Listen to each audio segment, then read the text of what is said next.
Hello everyone. तो आम previous class रे ओकार ओकार विषय जानला। तो आज क्लास रे आम विविध पाठ जेनटा कि आम छबिल मधुबर्ण बोधर 11 पृष्ठ अच्छे ताकि आम आज पढ़मा। चलून डेरी नहीं करूँ आरंभ करदमा। स हर्षाइसी ख्वाकार खा शिखा कर क्रू पाकार पा कृपा हाकार हा नहसैनी हानि अवर्ग्य ज दीर्घ जू थ सहर्षौ सु ख दीर्घ खी सुखी घर घृ णआकरणा घृणा स दीर्घ सी माकरमा सीमा रा सहर्षैसी राशि क्वाकार का सहर्षैसी काशी म स्वाकार सा मशा सौकार शो भाकार भा शोभा ओकार आ करक्रु तहसैती आकृति द याकार या ळ हसौलु दयालु ए क्वाकार का क दीर्घ की एकाकी पहसै पी पाकार पा स्वाकार सा पिपासा कौकार को कहसै की ळ कोकिल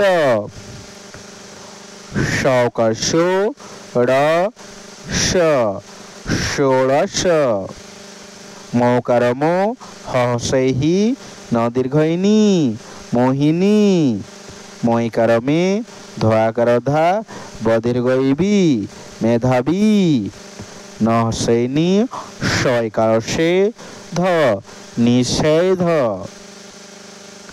ब र ग छ बरगछ अवर्ग्य ज दीर्घ जू हर्षई फ हर्षौ फू ल जुई फूल क ऐकार कई ल आकार ला स ग हर्षई गी र हर्षई री गिरी कैलास गिरी ध ल आकार ला ग आकार गा दीर्घ ई धला गाई न द दीर्घ दी क दीर्घ कु ल नदी कूल क्वाकार का हर्षौ काऊ कौकार को हर्षई ल हर्षैली कोइली काऊ कोइली ब हर्षौ बु ढाकर ढा हाकार हा त दीर्घती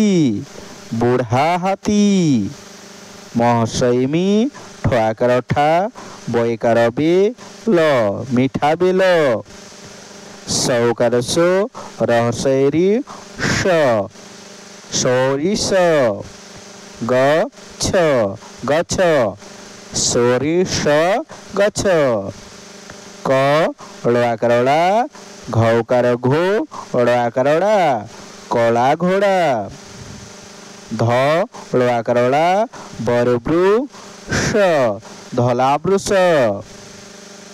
ब ड़ कौकार कौ तहसौतु क बड़ कौतुक। तो ये किसी अनुच्छेद अच्छे आम ताकि पढ़वार की चेष्टा करमा ठीक उच्चारण सहित।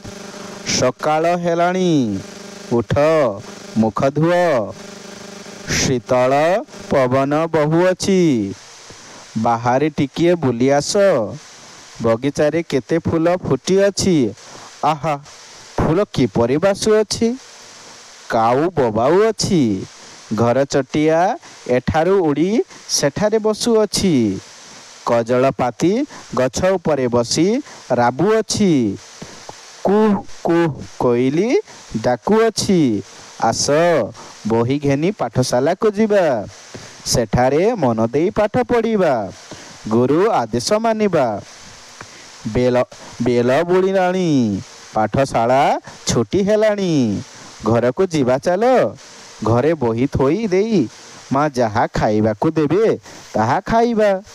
ଖାଇ ସାରି ଲୁଚକାଳି ଖେଳିବା। ଖେଳି ସାରିଲେ ବାପା ଯାହା କହିବେ ତାହା କରିବା।